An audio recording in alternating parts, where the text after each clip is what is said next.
And so this kind of leads us into what the Manali Medical Aid Project is and what the money that the Rotary Club gave us contributed to.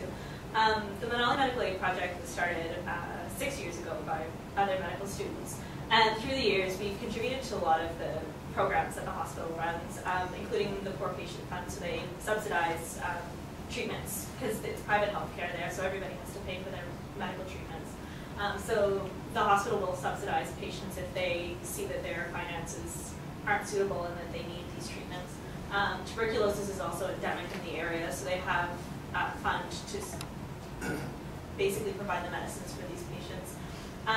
Other projects that that we have received funding for that have gone to purchasing for the hospital were the first ventilated ambulance in Himachal Pradesh, as well as this year the hospital was able to actually purchase a CT scanner. The closest one previously was 45 minutes on a... So I actually made this trip. The closest CT scanner to the Manali hospital is in Kulu, at the Kulu private hospital. And it's 45 minutes away in that ambulance, driving at about 100 kilometers an hour down this tiny little road. And by the end of it, I was ready to throw up. I almost did in the ambulance.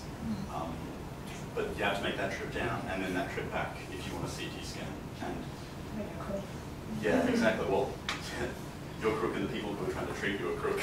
So having a CT scanner on site was an amazing project. It ended up costing about 100,000 Australian dollars, and they've been saving for it for about 5 or 6 years now. So now that they've got one there, they're able to, it's a massive diagnostic aid for a whole load of different things. So it just saves so much time. Yeah.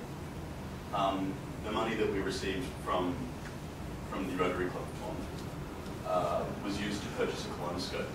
So the surgeon there is a trained, his name is Dr. Philip. He did his training in India, but specialised in Sydney, Australia. So he's Australian taught, and he's a gastrointestinal surgeon. Getting to the bottom of the problem. I'm sorry? You're getting to the bottom of the problem. Yes. Someone find Howard. Next time you don't take it with you. Yeah, so the money that we raised, or the money that was donated by you guys to them, was used to purchase a colonoscope. So that was a massive purchase. Yeah. And also the money that we received from the club we used obviously to travel over there, and the three of us got to travel around for 2 weeks after our elective and got to see a lot of